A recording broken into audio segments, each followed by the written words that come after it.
live. This is Law Call.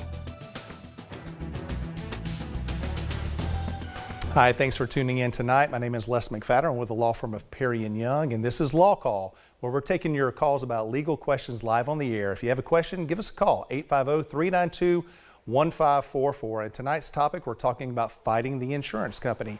So if you have an insurance company question or a claim question, you can give us a call. We'll take that live on the air. That could be anything dealing with personal injury, property damage, hurricane claims, tornado claims. We've had those recently in the area. Anything at all dealing with insurance, we're taking those calls live. So give us a call. If you don't want to be on the air, you can always shoot us an email at lawcall@wmbb.com. And tonight we have a special guest on the show. Tonight we have Marcus Green in the house with us. Marcus, tell us a little bit about yourself and about your practice. Oh, sure. Yeah, I started with Perry & Young about 1.5 years ago. Before Perry & Young, I was with the Department of Transportation for 6 years doing eminent domain work. And before that, I spent 10 years in a small town general practice where I did a little bit of everything. Okay.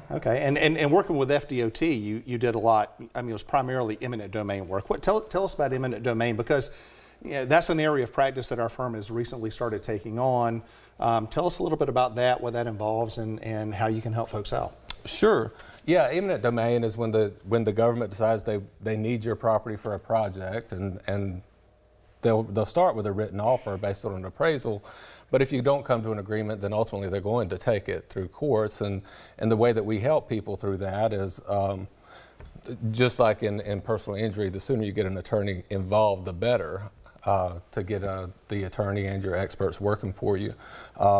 And we would help in defending that suit and to fight to make sure that they get the proper value for their property. Right. So essentially, I mean, folks, we're talking about situations like this. Somebody's widening the road. Mm-hmm. We see a lot of that out on the beach. We see a lot of that with Highway 98, Highway 390. Mm-hmm. Anytime there's a big road construction project, if they have to go from a 2-lane road to a 4-lane road or a 4-lane to a 6-lane, they're going to be encroaching on people's properties. And so if you own a home, if you own a business, anybody that might be affected by that widening of the roads, just to use an example, that would be the type of a case that you would talk about where you could help somebody get fair compensation for their property. Yeah, exactly right. And yeah, road widening is one example, and it's probably the most common example, but also utility companies have the power of condemnation, just like the Department of Transportation. We have some of those projects going on around here too, where they're putting in new power lines or anything like that and taking people's property to do it.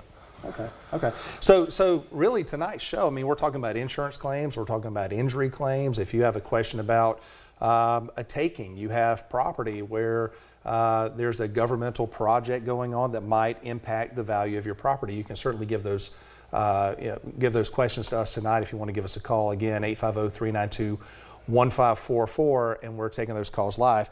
Almost sounded like somebody had a call in my ear for a second there. Well, we've got an anonymous call with a question about criminal law. Unfortunately, Marcus, you actually have some criminal law background as well. So let's go ahead and take that call and see what this person has to say. Go ahead.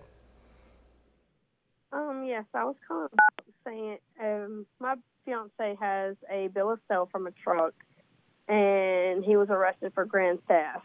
Is that even legal if he has a bill of sale from someone that sold him the truck? So in this particular situation, your boyfriend bought a vehicle. I'm assuming they paid for the vehicle. They gave him a title, and then now they're saying the vehicle was stolen. Is that the gist of it? Yes. Okay. So I mean, I think it's a situation where there's certainly not a crime in my mind. Typically when there's a crime involved, you have some sort of a criminal intent. In the case of taking a vehicle, it would be the intent to take a vehicle without paying for it. But assuming that your boyfriend paid for the vehicle, paid consideration, understood that or had the belief that the person selling the vehicle had the right and ownership and the right to grant title of that vehicle, I think there would certainly be a defense to that sort of a accusation that there was a stolen vehicle involved. It really just comes down to, did the person selling the vehicle have the right to sell that vehicle? If they did, and they sold the vehicle and accepted payment for it, and then they reported it stolen, I think they might have a problem with filing some sort of a false report. Marcus, I mean, you've done criminal defense. You actually still do some criminal defense now with the public defender's office. What's your thoughts? Yeah, it sounds like that he's probably got a defense, but I mean, I've seen a very similar case before where you know, the victim comes in and says, no, I never signed that bill of sale. So it's kind of a piece of evidence that he certainly needs to get to his attorney, whether it's a public defender or whether he hires his own, and let them look into it. Yeah, so it's definitely something where if somebody's been accused of a crime like that, you definitely need to get an attorney involved very soon. If you can afford an attorney, you can make an appointment with somebody and you can present that evidence. If you cannot afford an attorney, then your boyfriend will certainly have the right to have an attorney appointed to him through the public defender's office. But like Marcus said, having that, getting that process going sooner rather than later is going to be better. I mean, it sounds to me something's not quite right. You know, if somebody says, hey, I'm selling you this car and here's my title, and you give me a check, and next thing you know, you're being arrested for stealing a vehicle, that doesn't sound exactly right. So I would definitely get an attorney involved as quickly as possible. All right, so again, we're taking your calls live. We're talking about injuries, but if you want to give us a call about criminal law or anything else, we're taking those calls live. We do realize it's Super Bowl Sunday, and and historically, you know, the calls have been kind of all over the place, and that's perfectly fine tonight. We'll answer those calls as best we can. If you have any sort of a question, again, it's 850-392-1544. Or send us an email at lawcall@wmbb.com. All right, Marcus, generally speaking, I mean, we do personal injury cases. That's primarily what we do at Perry & Young. You know, somebody comes in and they've been involved in a wreck. They don't know what their rights are. They don't know what their obligations are. One of the first things that I get asked is, who's going to pay for my medical treatment? So somebody comes in, they've been involved in a wreck. Maybe they've been to the doctor, maybe they haven't. I mean, what's the process, generally speaking? Well, in Florida, I know everybody's heard that Florida's a no-fault state, Right. And when they're talking about that, they're talking about the first $10,000 of medical treatment, which your own insurance pays for. That's what we have to carry in Florida, and it covers the first $10,000. But it's important for them to get to the doctor soon to make sure that that coverage is there for them. Right. You know, you hear no fault, I mean, and I've had a lot of people say that was a no fault state, and people think that means, well, I can't bring a claim or I can't hold the person that caused the wreck accountable, and that's not what no fault means. I mean, this is, you know, we're talking about a statute that was enacted, you know, 50 years ago, when the idea was, well, you know, accidents happen. Sometimes you may have the insurance, you may not, but we want to create a scheme where if you are involved in an accident and you do need medical treatment, everybody's going to be able to get at least that basic medical care following a wreck. And that's where personal injury protection, PIP, no fault insurance, really became about. The problem is the personal injury protection limits now in 2024 are exactly the same as they were in 1972 when the law was enacted. And, you know, just look at your medical bills. If you've been to the doctor recently, if you get an EOB from your insurance company, look at the cost of medical care in the last 50 years. $10,000 doesn't go as far as it did back in 1972. No, certainly not. It barely covers the ER bill, if it covers that. That's right. That's right. And what a lot of our clients get frustrated with is they would say, well, it was clearly his fault and I need this treatment. Why aren't they paying for it now? Right. And that's why they come to us. Right. And we have to answer this question all the time. Why does my insurance have to pay? Well, I mean, I hate to say it this way, but that's a great question for your legislature. I mean, that's a legislative scheme. We have a system set up where the first $10,000 of medical is covered by your own insurance. That's why they call it no-fault insurance. That's a benefit that you're entitled to whether you cause a wreck or somebody else causes a wreck, or it's some freak situation where you're driving down the highway and a deer jumps out in front of you and you hit it head on and the airbags deploy and you get hurt. You still get that PIP benefit regardless of whose fault it is. That's why they call it no fault. But it's so much more than that because, like you said, you know, the personal injury protection benefits of $10,000. If you go to a doctor, if you go to the hospital, you know, one of the local hospitals here in this county, there's a very good chance that benefit is going to be used up with just an ER visit if they do some CT scans and things like that. So, you know, somebody comes in and they've been to the ER, they've already got a medical bill that's more than $10,000, you know, what do you do at that point? Well, it's important for them to get treatment because the first thing we want to do is get people as close to what they were before the accident as we can. So it's important to find a doctor that'll treat them. And you're right, if they have health insurance, and some people don't, but if they do, that's going to be paying for it until you reach a resolution to the accident. Right. Yeah. Ultimately, you're going to want to try to get a recovery from the other person or through their insurance company to cover those expenses that your insurance does not pay.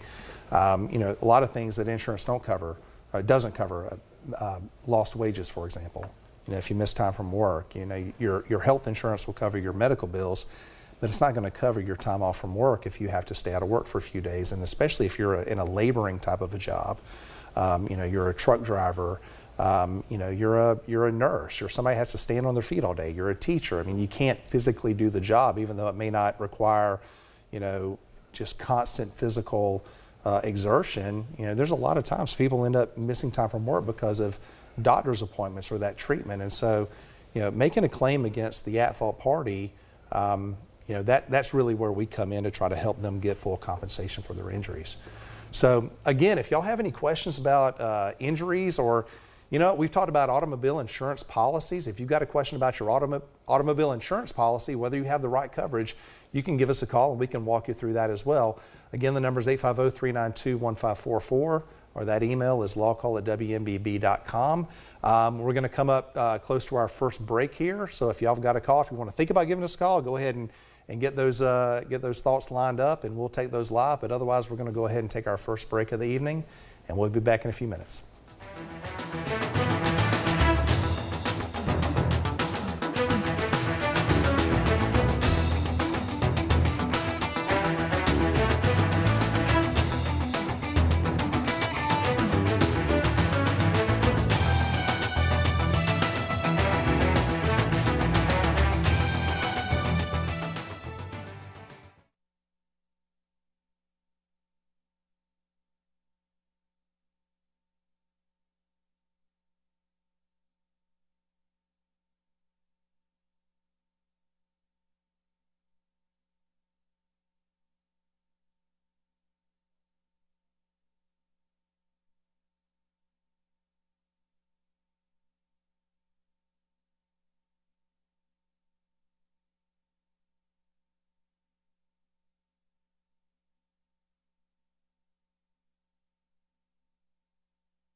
Welcome back to Law Call, where we're taking your questions live on the air. Any legal question you have about injuries, fighting the insurance company, eminent domain, really any legal question at all, give us a call, 850-392-1544, or you can shoot us an email at lawcall@wmbb.com. And actually, during the break, we had a couple of email questions come through. We're going to go ahead and take Fran's email first. Let's go ahead and put that up. All right, I see Fran says, I live in a rural area which has some problems with aggressive dogs. A pit bull has nipped two people, one on her own porch, killed a friend's cat, tried to bite a child, and growled at a delivery man. The owners are well aware of their dog's aggression. If someone is mauled, will our homeowner's insurance honor the claim? There's an analogy that if you're operating a TNT factory in your basement, your insurance won't cover you if your house blows up because you took unnecessary risks. Well, that's from Fran. So the TNT factory analogy is kind of interesting. I mean, it does tend to suggest something about assumption of the risk, and more than that, really. You know, an insurance company insures you based on risk, all right? And they set a premium for that. So if you are operating a high-risk type of endeavor, your insurance is going to go up because the risk is greater that there's going to be a loss.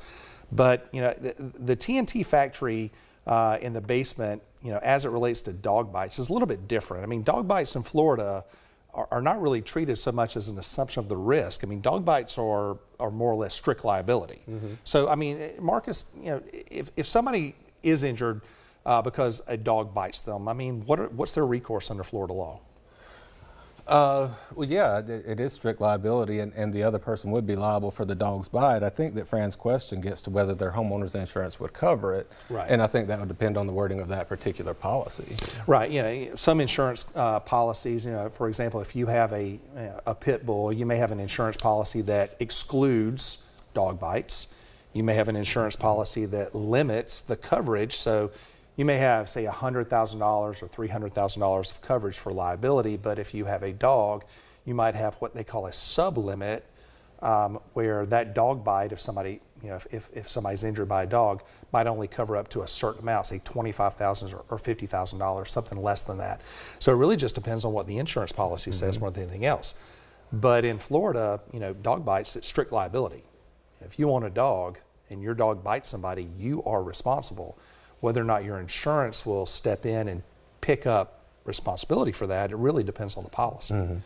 So that's a good question, Fran. The TNT factory kind of threw me off a little bit, but ultimately, if you own a dog and the dog bites somebody, you're responsible for that dog bite, and whether or not there's coverage really depends on the policy language. We actually have a call that came in from Sebastian. Go ahead, Sebastian. Hi, Les. You know, I'm always trying to protect myself. I'm a homeowner. I have some assets. I have, you know, what my insurance agent described as full coverage. So I have liability insurance and I have uninsured motorist coverage as well. At what point does it make sense to start considering getting an umbrella policy? And how does that work? You know, Sebastian, that's a great question. Umbrella coverage is typically, it's just like what it sounds. It is coverage that covers everything else. Usually it's attached to your homeowner's insurance on top of the general liability policy. So you have different types of insurance. You have auto insurance covering your vehicles. And so if you're involved in a wreck, or if you cause a wreck, or if you're injured in a wreck through somebody else's negligence, you have auto insurance that will cover you for that. And you mentioned uninsured motorist coverage, which, Sebastian, I'm very glad to hear that you have that, because that's something we've preached on this show multiple times, given the fact that Florida is one of the few states, if not the only state in the union, that does not require bodily injury liability coverage. So the chances, if you're involved in a wreck in Florida, the chances are you're going to get hit by somebody that does not have insurance or does not have enough insurance to cover those things like lost wages, medical benefits that might not be covered by your health insurance or your PIP insurance. So having uninsured motorist is very vital, living in the state we live in, knowing that most people out there, the chances are they're either uninsured or they're very underinsured. But when you talk about an umbrella policy, you're asking for that extra coverage above and beyond. The fact that you have an agent, you mentioned having an agent, that's somebody that's a very important role for somebody. And I would encourage you, if you're looking at insurance or you're thinking about buying insurance, you can do it online. You can do it on the phone. But really nothing replaces the wisdom and the education you can get from a local agent that can talk about local things, local risks, how those risks apply to you and your assets to kind of coach you through the process. So, you know, if somebody's looking at an umbrella policy, you're wanting to make sure that you protect your assets. If your assets are of a certain amount, and I'm not talking about things like your home. Florida has homestead protection, so If you get sued for something, if you cause a wreck and you're sued, generally speaking, a person cannot take your home if it is homesteaded. But if you have cash, stocks, vehicles, watercraft, you have certain tangible assets that have a value to them, you may want to think about getting an umbrella policy to at least cover the value of those things. And also, if you're engaged in any type of a business or a venture where you might create an additional risk, those are the types of things where you'd want to be thinking about getting umbrella coverage. I mean, it's basically financial planning. I'll use the example of let's talk about a high-income earner, a heart surgeon, a neurosurgeon, somebody that makes high six figures, maybe even low seven figures, high-income earners. They have a big house. They don't have to worry about that. But they've got a lot of assets. They got a lot of cash. They have a lot of stock. They have some other investments. Maybe they have some rental properties. Maybe they have some other things that are not in an LLC or some other sort of a corporation. If you take the value of those things, you may want to have umbrella coverage on your homeowners that will cover those assets in the event you cause a wreck or you cause some sort of an injury to somebody where you could be personally responsible for that. So, at the end of the day, it's a personal decision. You just have to do an analysis of your assets and, kind of look at it from a worst case scenario standpoint. I have an umbrella policy. So if something were to happen, God forbid, I have an umbrella policy that would protect me above and beyond my regular coverage, and I hope to God I never have to use it. But it is something that is available, and I will tell you the reason I have an umbrella policy is because my policy also goes to my uninsured motorist coverage. So if I'm hit, I've got a kid in college, I got a kid in high school, my wife's a stay-at-home mom, I'm the sole earner for my family. If something were to happen, if I get T-boned by a drunk driver, I've got uninsured motorist coverage, which only covers me up to a certain amount. But the way I have my insurance structured is my umbrella coverage will go on top of that to give me that extra security in case something were to happen to me. I can make sure my family's taken care of.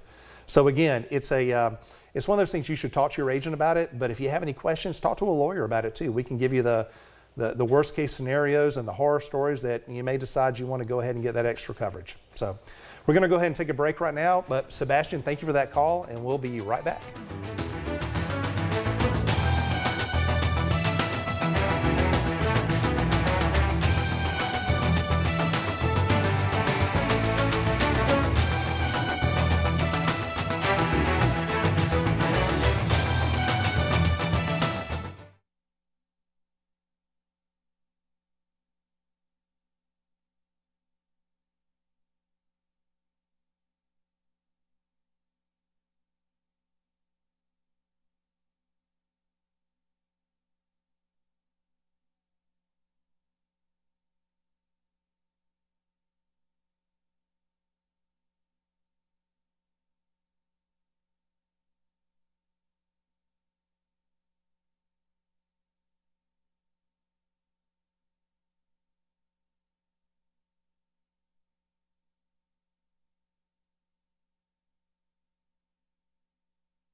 Welcome back. This is our last segment of Law Call tonight. Again, we're taking your questions about insurance claims or injury claims or really anything dealing with the law. We actually do have one more email question that came in from Lee, if we could put that up. All right. Lee says, if someone causes a wreck while they're texting, doesn't that automatically make it their fault? Is there any way to prove the other driver was on the phone while driving besides he said, she said? You know, Marcus, I mean, we get that question all the time. Oh, absolutely. And the answer to the first question, no, it doesn't automatically make them at fault.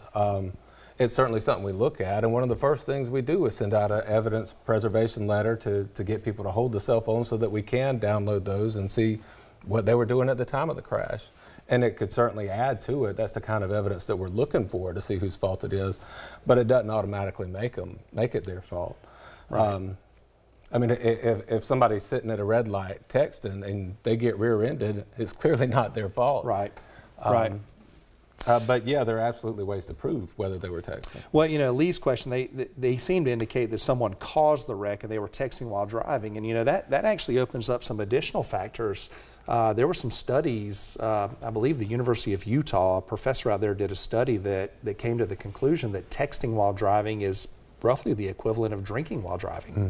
Mm-hmm. And, you know, obviously drinking and driving is illegal, but in the civil world, if you're intoxicated and you cause a wreck, there could be punitive damages that can be assessed against you, which are above and beyond what a person might otherwise legally be entitled to recover for medical expenses and pain and suffering, things like that. There's damages that are designed to punish if their conduct rises to that level. And, you know, some courts have held that texting and driving, drinking and driving is roughly the same. So, you know, like you said, getting that evidence preservation, getting that phone preserved is very important. Mm-hmm.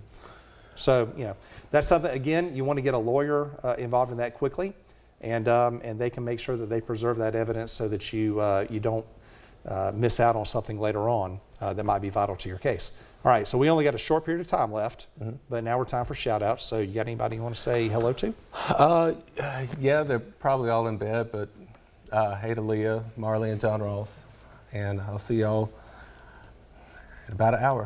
I want to say hi to my mom and dad, my wife, my kids, Miss Pam, Rick from the Marlin, Nick and Lauren, Ed and Jamie. Thank y'all for watching. Bill and Nancy, I hope y'all stayed up, and hope everybody enjoyed the Super Bowl. And we'll see y'all next week. We'll be taking some calls again live on the air. Again, thank you for tuning in, and everybody have a good weekend.